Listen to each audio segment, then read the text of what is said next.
Hello Stratters, Nick here with a match of Abzan Midrange in Modern. I think this is a fine hand. We have a good mix, probably our most anemic threat in the game in Lingering Souls, but discard, removal, it's a good mix for I think most matchups. I'm going to go ahead, not take two, and still cast a Inquisition of Kozilek. Living End, okay. Wow, they kept that? That seems not. Oh god, they don't even have colored, non-black mana. I mean, Violent Outburst is their best one. I don't know. I mean, that hand seems. I haven't played a ton of Living End. I've played it a little. It's kind of one of the more linear decks of the format that I don't mind playing, but man, I don't know. That hand seems not what I would want to be doing. I mean, you want cyclers to get in your yard, and you want colored mana to cast your cascade spells, 4 cascade spells. I mean, really, ideally in a game, you want to see, one in most matchups, and against decks that have discard or removal, you want to see maybe 2 or 3, and this hand has 4 of them. I don't know. If I were in my opponent's seat, I probably would have shipped it back. Fairy Macabre. What do I think about that? Well, that is going to get my Lingering Souls, but I still think I would rather get a Cascader, hope to draw like a Lilianna the Veil, and just run their hand out of resources.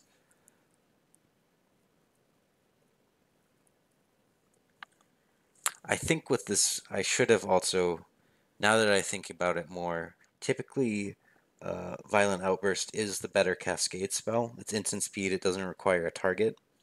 But since they only need a red mana to cast Demonic Dread, that's the one that I should be going after, with these discard spells.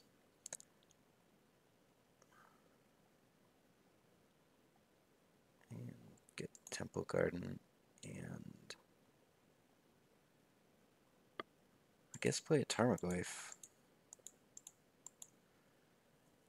If possible, I want to be able to cast and flashback Lingering Souls so they don't get any value off that Fairy Macabre.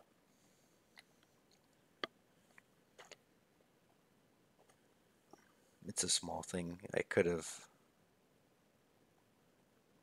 played the Lingering Souls into the Fairy Macabre. Okay, so ditching Street Wraith finally. It's probably only cycling that Street Wraith because they wouldn't have had a land for this turn. For Boding Ruins. It's also not a very typical choice. I wonder if this is maybe a budget Living End deck. Although I think the most expensive card in Living End is Living End itself.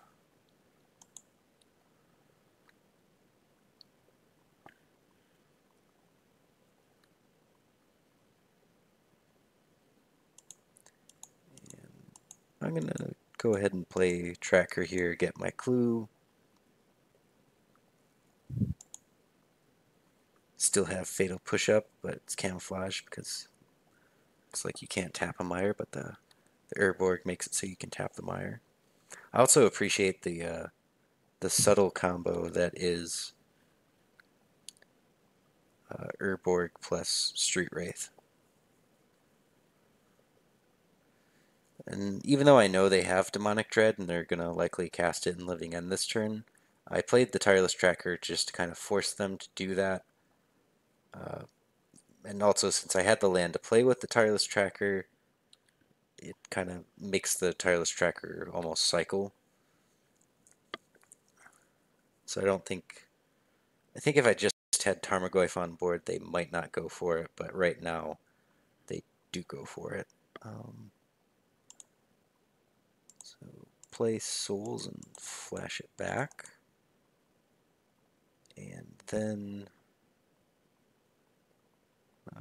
I can start to maybe deploy some of this removal on the creatures my opponent has in play.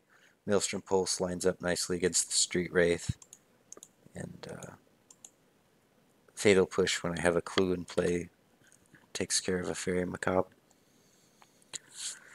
I wonder if I should just be racing them or if I should trade for this Macabre. Okay, they're not offering the trade, so I don't get to decide whether I will accept or not.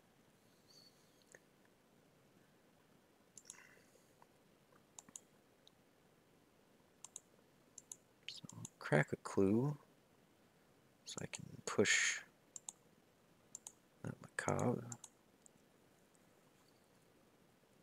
Get the Shambling Vent into play and then attack with my spirits.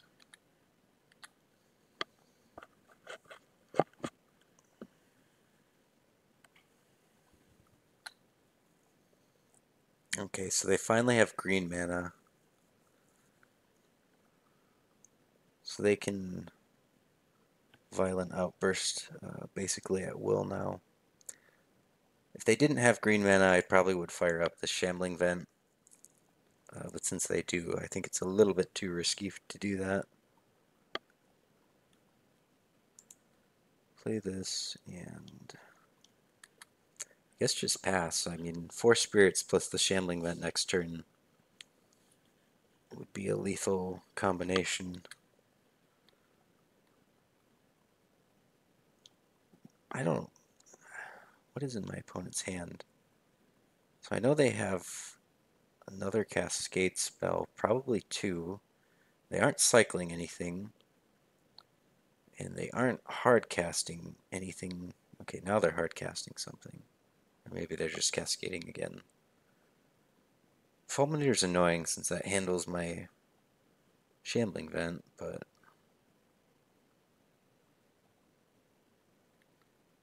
I'm not even gonna bother to sink the mana into it. My hand is kind of forced here.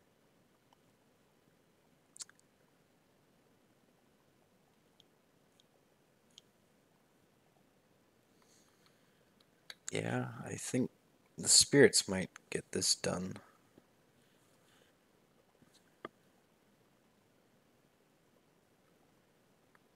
Yeah, this mana base, I wonder if maybe this is like a living end deck without fetches.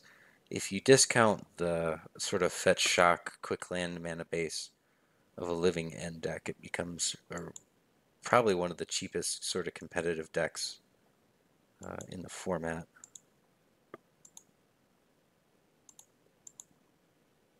So that makes sense to me that the opponent was maybe playing a more budget version.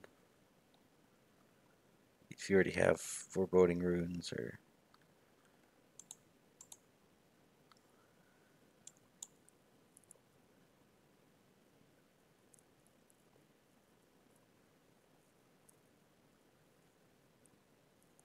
oh. I might have walked myself into a bad situation here. Say living end again. Guess I just take it? Like they're almost certainly going to living end now that I've activated my creature land.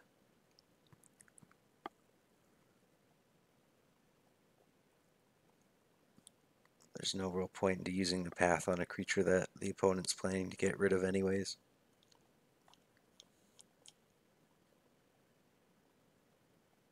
If that's the case. They might just tap out for a large creature here, in which case I can path it and that'll be that. Okay, so they do Demonic Dread. I'll float away.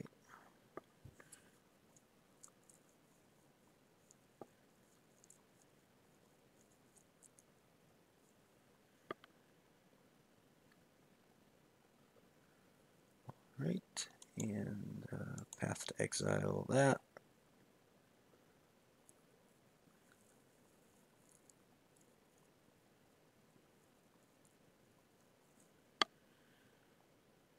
Second Swamp isn't too unusual, even a regular living end deck, so it doesn't necessarily suggest that it might be something else. Play that, take the 2. So now this clue makes it so that they can't trade with our Tireless Tracker if they happen to have something like a Beast Within for the Tarmogoyf. I could see block there. So I'll crack the clue.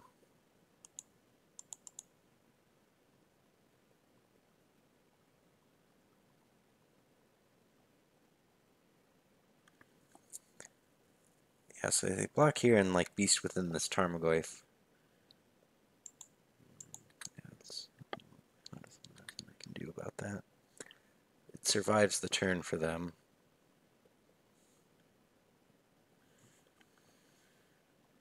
Maybe they're going to cast another Living End? Okay. What is this getting back for them? A Fulminator? A Street Wraith.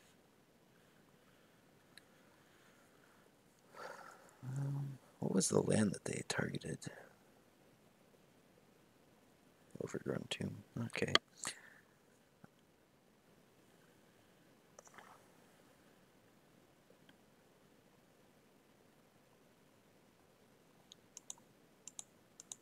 Well, get a creature on board. How many Demonic Dreads have they gone through? Or Violent Outbursts?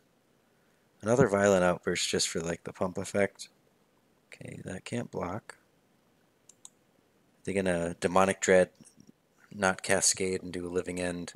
Violent Outburst, not Cascade, and do a Living End, and I would just get absolutely punked out of the game. That looks like what's happening. So that, well, right? Yeah, 4 plus 3, that's... Oh man, this was the weirdest game against the Living End deck I think I've played. Oh, that's so... I could have, I guess, pathed. Man, I don't know if that's something you can really play around. That's how many of these? 2, 3, 4, 5, 6, 7. Seeing 7 of the 8 Cascade spells. That's all right. Bad beats happen. Baddest of beats. I want these Finks, and I want Leyline of the Void for sure. Note Eidolon of Rhetoric. If they cast the Cascade spell, they can't cast the Living End, so this card's good. Also note Grafdigger's Cage. You exile all the creatures in your graveyard. All the creatures in your graveyard go to exile. All the creatures in play get sacrificed. All the creatures that were taken to exile from the graveyard go onto the battlefield, so the creatures are entering from battlefield. It doesn't do anything against Living End.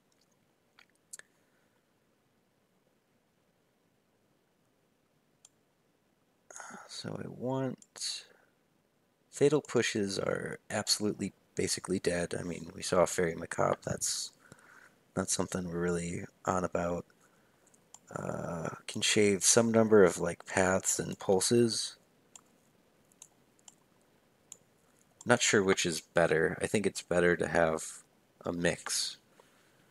I think sometimes you want one and sometimes you want the other. You want some discard spells so that you can take their Cascade spells. I don't know if you want so many that we bring in Collective Brutality though.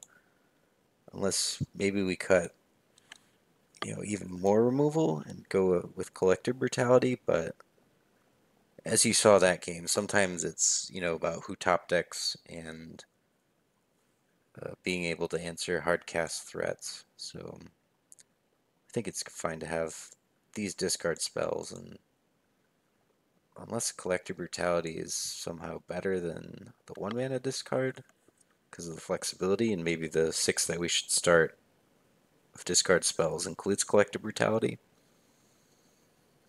Sideboarding's sometimes hard. Like the obvious ones are once you start looking at, the difference between your card that's like a 7.2 out of 10 versus like a 6.99 out of 10. It's hard to always know exactly, and especially when it's kind of based on, sort of a marginal utility.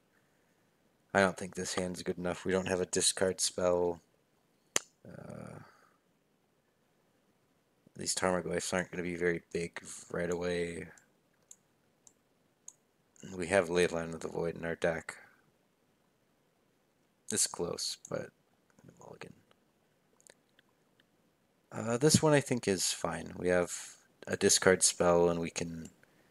Obviously, I wish one of these was a 2-drop instead of a bunch of 3-drops, but I think that's fine. And we want another land, so... And since we don't have a 2-drop, and we know we're not going to draw one, because we scryed into a land, I'll play this and tap land rather than this land.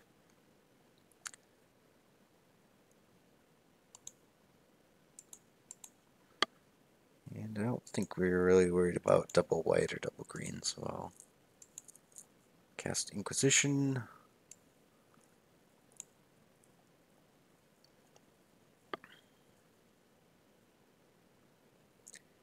And take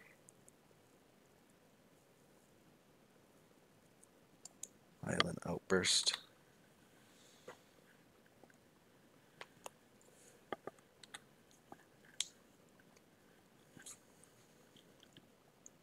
Sometimes I wonder how good Living End would be if you could play like 8 Violent Outbursts instead of having to play Demonic Dread, because it is a lot worse having to have a target and be sorcery speed. That's why a lot of the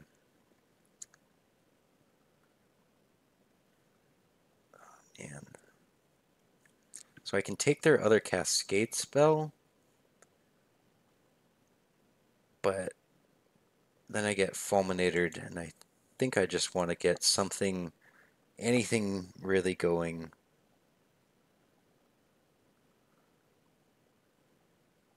It's also annoying because whatever they Fulminator, they're going to be able to get me off of a certain color of land.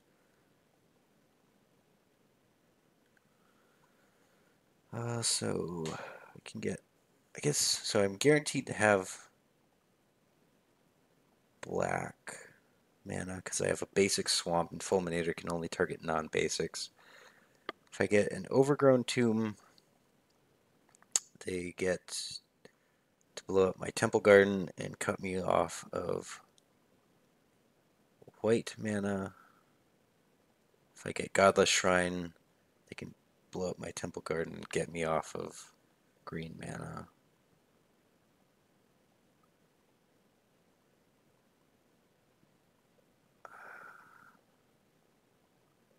I guess I have more like green cards in hand, so that's probably better. They don't have really much for cyclers, so I commit this Lingering Souls to the board.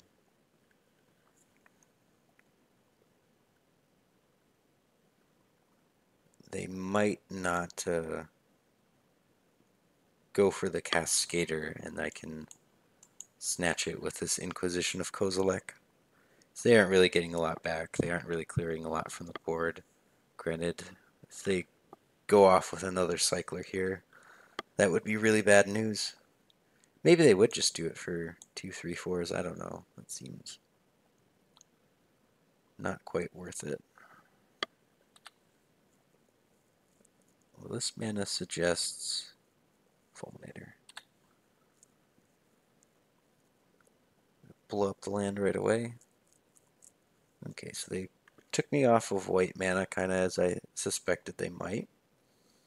And I will be able to get right back on the white mana. So, Inquisition you, take your Cascade spell. Hopefully you still only have 1 Cascade spell. What is this? Dead Gone. 2 damage to target creature. Turn target creature you don't control to its owner's hand. When you have bounce in red, it's so expensive. Take that, and this also worked nicely that I can cast that discard spell and flashback Lingering Souls. I do want to get a white mana. I guess I could get a green mana. Kitchen Finks is hybrid, so that's a tough choice.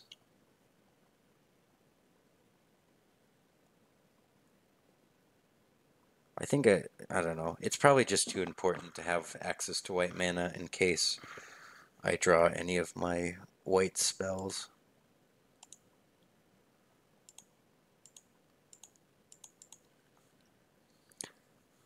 You also don't typically see City Brass in these lists.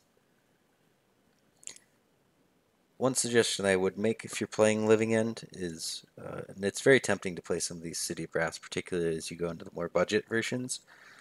But the card that I would recommend is Forbidden Orchard. So you can tap it for any color of mana, but it gives the opponent a colorless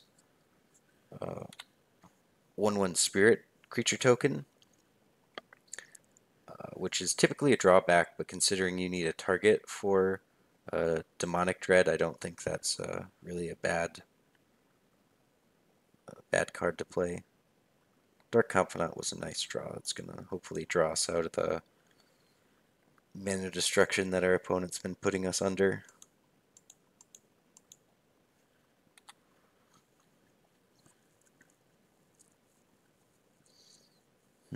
They went after white mana really aggressively.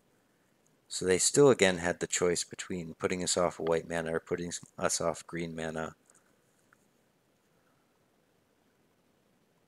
Both times they chose this way. So opponent still on the 3-turn clock, using up a lot of the resources in their hand. Ooh, another Dark Confidant. I don't mind if I do.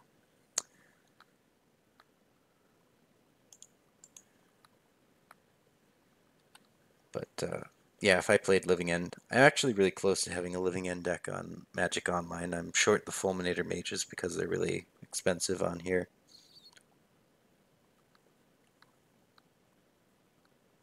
Oh wow, what did they do? They cycled... Oh. So now they're probably good. Beast within my Dark Confidant, but they're letting me draw with it.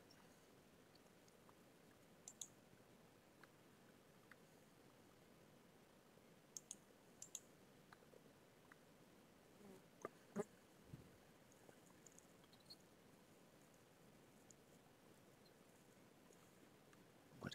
No. I wonder why a Spirit and not the Dark Confidant. This turns off their City of Brass.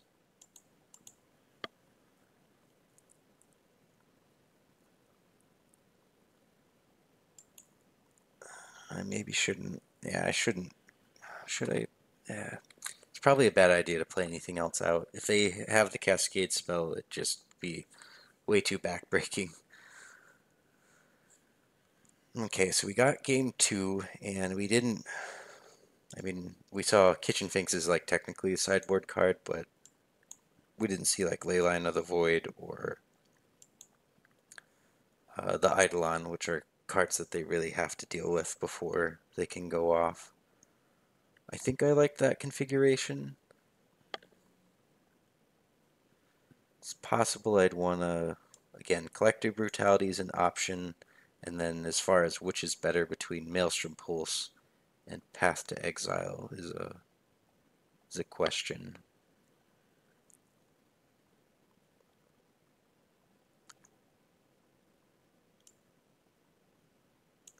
It may just be that, you know, really any removal isn't great.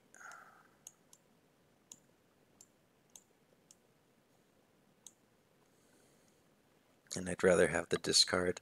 This can also take care of like a random Fairy Macabre.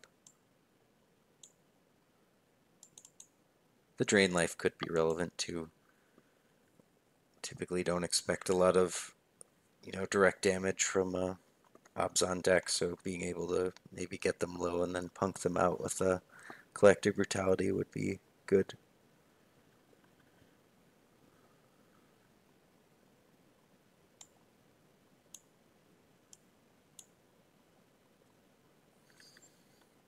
What do we think about this?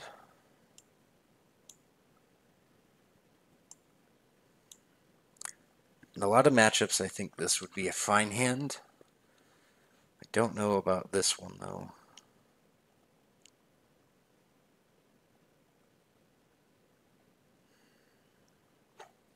So what would we do? We would play, fetch out Overgrown Tomb, play Dark Confidant.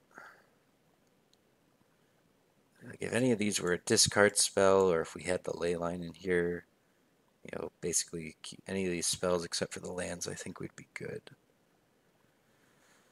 Oh, this is a tough one. I guess Scavenging Ooze, but we also don't have a lot of green sources. Man. I mean, if we mulligan, it's another shot towards a Leyline of the Void.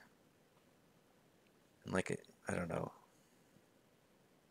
If I'm thinking about it this long, I think it's just a mulligan. And this hand has a Leyline, so we will keep it. I don't need another 3-drop. Put that on the battlefield.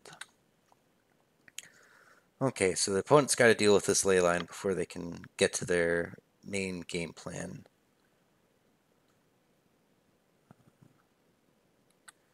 And since it's a living end deck, we know that they kind of don't have access to...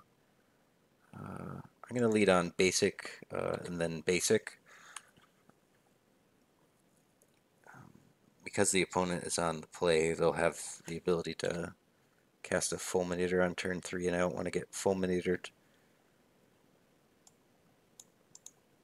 So play Dark Confidant. I do like the inclusion of one Urborg in these decks. I find a lot of times if your Street Wraith Swamp Walk was just a relevant ability, you would be, you know, absolutely doing it. You know, the opponent can't block with all these random creatures. So it's a nice touch. It's a subtle thing, but I kind of like it. Dark Confidant, drawing some cards.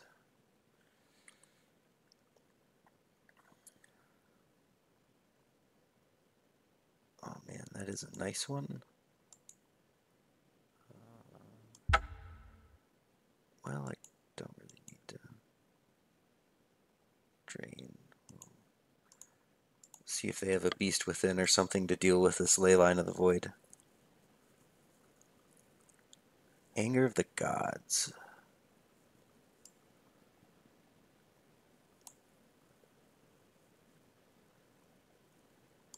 I think I'd rather take the Wrath effect that exiles rather than what's basically now the Wrath effect that just destroys their creatures or causes you to sacrifice them. Kind of a small decision, but mostly the Kitchen Finks in hand is what makes that one the choice that it is.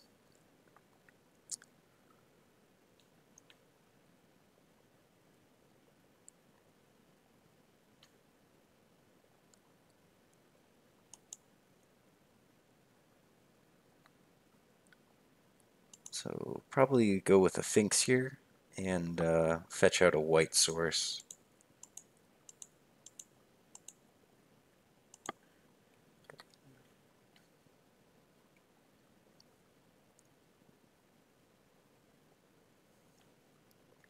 I wonder if this is enough pressure that they're gonna use a Cascade spell to sweep the board or not. Ooh, is this another Anger of the Gods? That would be a sick draw. Kind of recoup the card advantage that they lost to the Dark Confidant. Fulminator. Well, it's not as... Did they take damage off of... Oh, yeah, that's right. City of Brass, it doesn't really combo with Urborg. Mana Confluence is the one that combos with Urborg. I guess as long as they have Fulminator out. And at this point, I might even trade Dark Confidant for that Fulminator if they want to block and actually trade. I think that's cool. Drawn my cards, I've gotten my value.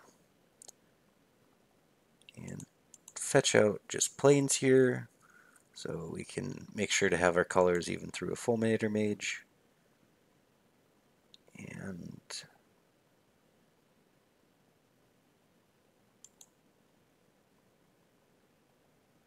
I can go Finks plus Tarmogoyf, or I can go Souls plus Tarmogoyf, or I can go Souls Flashback Souls.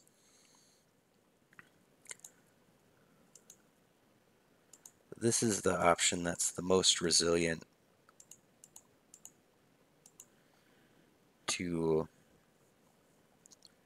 a sweeper. Maybe even what I want to do is pull one of them out of their hand. So take a Demonic Dread. So basically they have what amounts to 2 Wrath of Gods in their hand.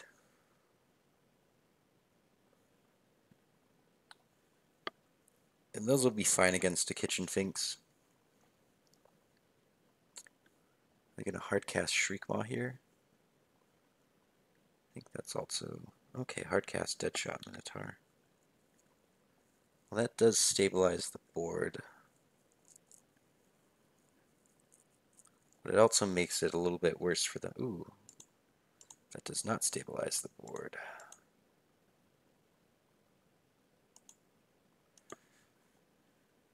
Lilianna Edicts, and then the Finks is attacking for 6, and I have a hard time seeing... I guess the opponent could go sweep the board again, and that would do it, but I also am going to have a Shambling Vent in play here at the end of turn. So opponent's going to be at 6. They're going to have to deal with 2 Kitchen Finkses that haven't persisted yet. A Shambling Vent. I think we've got this on lockdown. So ultimately that first hand I really waffled about whether I should mulligan it or not, and then the second hand had a Leyline of the Void, and it seems to really have paid off. I wonder if they drew the instant speed cascade spell.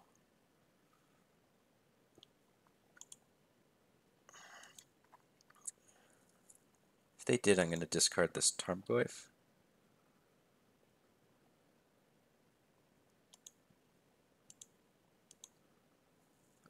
So that I can get some pressure on the board. Looks like they drew the Violent Outburst. Alright. They would have just done this in combat. This is also nice because now I can activate Shambling Vents, put them to 1, that turns off their City of Brass. And I think I know about at least one more. Okay, yeah, so I know their hand. I can feel very safe in just activating Shambling Vents. This puts them to 1, turns off their City of Brass, and then even if they sweep the board next turn, I have a Shambling Vents in play. And there isn't really anything they can do about that. So it looks like we've got this one. Oh my, today. Yeah, okay, cycling.